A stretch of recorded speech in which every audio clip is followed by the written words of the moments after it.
Thousands were arrested without trial. Torture was common across the country. Public execution took place in city street. In some cases, families who came to claim the bodies of their relatives were required to pay for the bullets that had been used. He rose from nothing, born poor, hungry, and overlooked. He climbed through the ranks of the military in a country that was falling apart.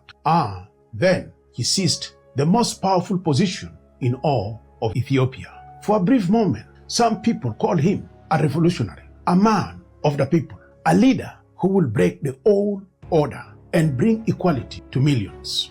That hope did not last long. Under his rule, Ethiopia experienced some of the darkest years in its long and ancient history. Political killings became routine. Entire communities were moved from their lands by force. Droughts turned into disaster because the government refused to ask for help, and wars burned for more than a decade across the north. When it was all over, an estimated 500,000 to over 1 million Ethiopians had lost their lives through execution, starvation, and conflict. Stay with me, because the story of how this happened and how it ended is one of the most powerful lessons Africa has ever produced. This is African Profile.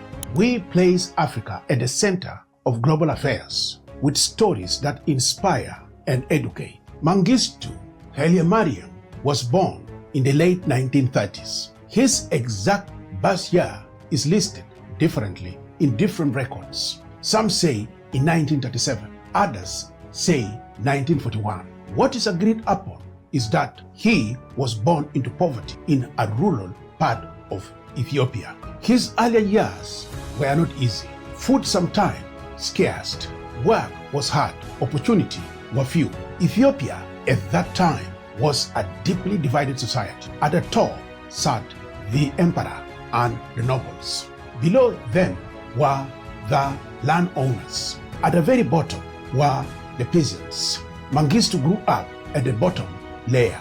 He experienced firsthand what it meant to be poor in a country where wealth was passed down through family name, not earned through hard work. These experiences built in him a fierce desire to rise above his circumstances. But they also planted a deep distrust of the powerful and the elite. He did not trust the old system. He saw it as unfair. He believed it needed to be torn down completely. That belief shaped everything he did later in life. As a young man, Mengistu found his path through the military. For someone from a poor background, the army offered something rare, a chance to rise through discipline and ability, not through family name or inherited land. He took that chance. He was intelligent and driven. He studied how power worked. He learned that in a country with weak institutions, the military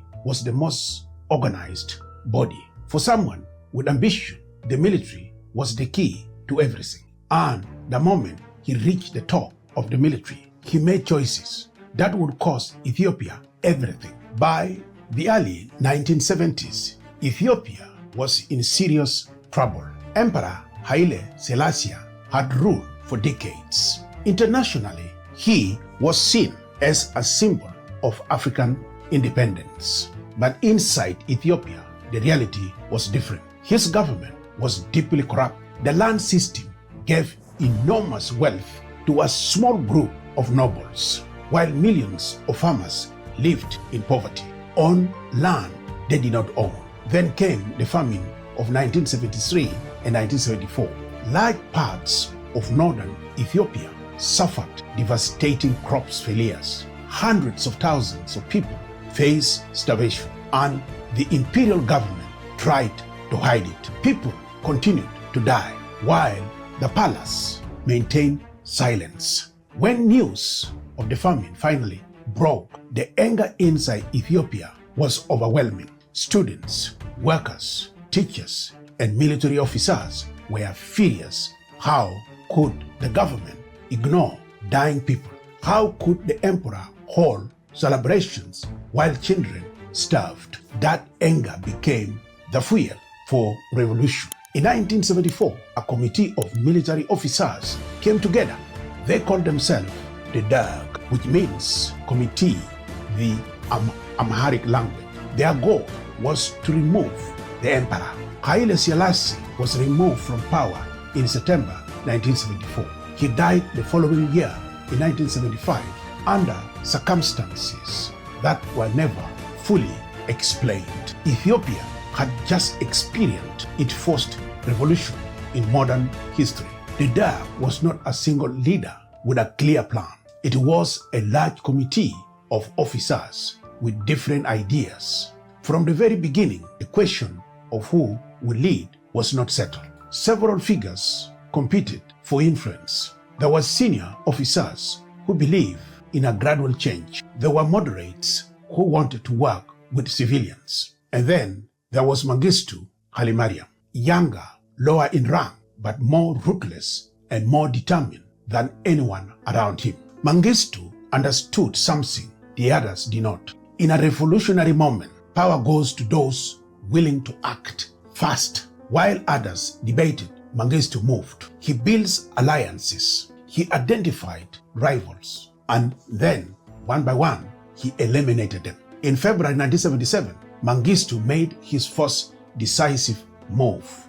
During a Derg leadership meeting, violence broke out. When it was over, the chairman of the Derg, General Taferi Banti, was dead, along with several other senior members. Mengistu Hailemariam was now in control. He became chairman of the Derg and head of the state of Ethiopia. In the first months after taking full control, he projected the image of a reformer. He promised to dismantle the feudal system. He announced land reform. Large estates owned by nobles and the church would be broken up and then given to farmers who worked the land. For ordinary Ethiopians who had spent their life as tenant farmers with no rights, this was a powerful message. For a brief period, there was a genuine hope.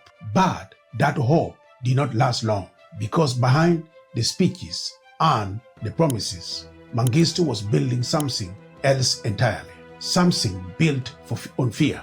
And what came next was one of the darkest chapters in the history of Africa. By 1977 and into 1978, the government of Mengistu launched what became known as the Red Terror. This was not simply a crackdown on opponents. It was a systematic campaign of mass violence against anyone the regime considered a threat. The main targets were members of a rival group called the Ethiopian People's Revolutionary Party. This group was made up of students, intellectuals, and urban workers who rejected the military rules. The response of Mengistu was total and brutal. Thousands were arrested without trial. Torture was common across the country. Public execution took place in city street. In some cases, families who came to claim the bodies of their relatives were required to pay for the bullets that had been used. Schools and universities were watched. Workplaces were monitored. Neighborhood committees were set up to report on any suspicious behavior. Silence became the only safe option. The Red Terror killed tens of thousands of people in less than 2 years. Some estimate place the numbers at 30,000. Other assessments put it significantly higher. The political opposition inside the cities was effectively destroyed, but that cost was enormous. The government had created a society built on fear. People did not support the regime. They simply did not dare oppose it. That is a very different thing, and that differences would matter in the years that followed. Because while Mengistu was destroying his opponent inside the cities, he was also destroying the economy of the country he claimed to be building. And then came the famine. After the Red Terror, Mengistu turned his attention in reshaping Ethiopia according to Marxist principles. All major industries and businesses were nationalized.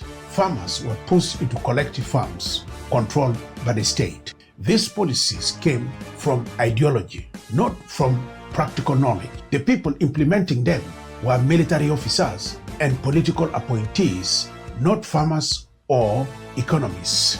These results were predictable. Traditional farming systems were disrupted because the state took most of what they grew. Local markets were restricted. Food production began to fall. And then came the drought. In the earlier 1980s, a severe drought hit large parts of Ethiopia, specifically in the northern regions of Tigray and Wollo. Crop failed, livestock died, millions of people faced starvation. The combination of bad policy and bad weather was devastating, and the government made it worse. 8 organizations from around the world tried to help. In 1984, in 1985, images of starving Ethiopian children shocked millions of people across the world. Major concert and fundraising events raised money for relief efforts. But inside Ethiopia, the government restricted aid distribution in some areas. Relief was withheld from regions where rebels were active. Food was used as a weapon of war. The famine killed an estimated 400,000 to 1 million people. And while this was happening, the government spent enormous amount of money on military equipment and political celebration. In 1984, Mengistu organized a massive ceremony for the 10th anniversary of the revolution. At the very moment, his people were starving. If you are learning something new today, subscribe to African Profile. We publish a new story every week, stories of African leaders and history that most of the world has never heard. Just hit subscribe so you do not miss the next one. From the beginning of the Derg, Ethiopia was at war. The most serious conflict was in Eritrea. Eritrea is a territory along the Red Sea coast to the north of Ethiopia. It had been incorporated in Ethiopia in 1962 against the wishes of many of its people. By 1970s, the Eritrean People Liberation Front, known as the EPLF, was fighting for full independence. When Mengistu came to power, he refused any form of political compromise. He declared total military war. He sent hundreds of thousands of soldiers north and launched massive campaigns. Those campaigns repeatedly failed.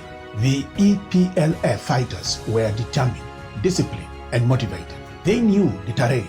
They had the support of the local population. They refused to be defeated. At the same time, in Tigray, another armed group was growing. The Tigray People Liberation Front, the TPLF, began as a small movement and grew steadily through 1980s. They were motivated by genuine grievances against a government that exploited their region and used their people in wars that served the capital, not them. Mengistu responded with scorched earth tactics. Villages were burned, crops were destroyed, civilians were displaced. Entire communities were forcibly moved to distant regions of the country. These tactics did not defeat the rebels. They fueled them. Every village burned, every family destroyed, created new fighters, and deepened the determination of those already in the field. By the mid-1980s, Ethiopia had one of the largest armies in Africa, and yet it was losing. And then, in the late 1980s, the one thing holding everything together began to disappear. The support of the Soviet Union, and without it, the entire structure of the regime began to fall apart. Throughout the 1970s and 1980s, Mengistu had one critical ally, the Soviet Union. Soviet weapons, aircraft, tanks, and advisors poured into Ethiopia. Cuba also sent troops. Thousands of Cuban troops fought alongside Ethiopian forces in the war against Somalia in 1977 and in 1978. With that support, Ethiopia won that conflict. But this reliance on foreign support was a fundamental weakness disguised as strength.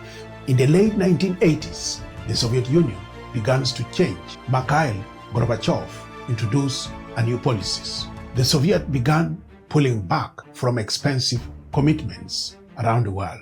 They informed Mengistu that support would end. For Mengistu, this was catastrophic. Without Soviet weapons and funding, his military could not sustain itself. The army was already demoralized by years of losing battles. Now it began to fall apart. Desertions increased. Supply lines broke down.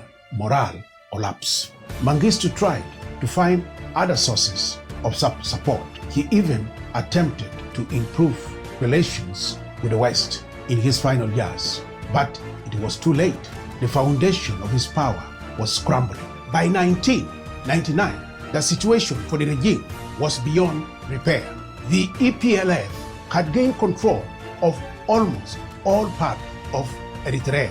The TPLF had joined a broader coalition called the Ethiopian People Revolutionary Democratic Front, the EPRDF, and was advancing from the north, closing in on Addis Ababa. Mengistu tried desperately to stop the collapse. He made speeches, he fired generals, he reorganized commands, he introduced emergency measures. Nothing worked. In May 1991, rebel forces were advancing rapidly toward the capital. The Ethiopian military was disintegrating. Units were surrendering. Officers were abandoning their posts. On May 21st, 1991, Mengistu Hailemariam boarded a plane and left Ethiopia. He flew to Zimbabwe, where President Robert Mugabe agreed to grant him asylum. Within days, rebel forces entered Addis Ababa. The Derg regime, which had ruled Ethiopia since 1974, 17 years, was over. Eritrea held a referendum in 1993 and voted overwhelmingly for independence, becoming a separate nation. The long war was finally over. Mengistu remained in Zimbabwe. In 2006, an Ethiopian court tried him in his absence and found him guilty of genocide. He was sentenced to death. Zimbabwe refused to hand him over. He has remained in Harare ever since, facing no legal consequences for his actions. The story of Mengistu Hailemariam is not simply the story of one man. It is the story of what happens when power is built on fear instead of trust, on force instead of dialogue, on ideology instead of the needs of people. And it is a story that Africa must never forget. He eliminated the people around him who might have offered him different advice. So he ruled in an echo of chamber, surrounded by those who only told him what he wanted to hear. He treated political opposition not as something to debate, but as something to destroy. So the grievances of millions never found a peaceful outlet. They formed armed movement instead. He built the economy on ideology, not on the knowledge of farmers and workers. So production collapsed and people starved. He relied on Soviet Union for the military strength that kept him in place. So when that support disappeared, he had nothing left. He responded to every challenge with more force, more control, more fear, never stopping to ask whether a different approach might work. The people of Ethiopia paid the price for those choices. They paid in hunger, in fear, in displacement, and in life. Ethiopia, after 1991, faced enormous challenges, building institutions, managing ethnic tensions. The Derg had suppressed rather than resolve, creating the foundation of a new government. But the end of the Derg was also proof of something powerful, that people, even under the most extreme pressure, do not simply accept injustice forever. The fighters who refused to surrender after decades in the field, the farmers and students who risked their lives to resist, the ordinary Ethiopians who survived and continued, they all are part of this story. History does not only belong to those who hold power, it belongs to those who endure. The story of Mengistu Hailemariam teaches us one thing above all else. A leader who built on fear does not build at all. He only borrows the time, and the bills always comes due. Real power is built on trust, on the dignity of people, on a willingness to listen even if to those who disagree. Mengistu had none of those things, and Ethiopia paid for it. If this story moved you, share it with one person who needs to hear it. And if you want to discover more stories like this one, stories of African leaders who shape history, subscribe to African Profile. A new story comes every week.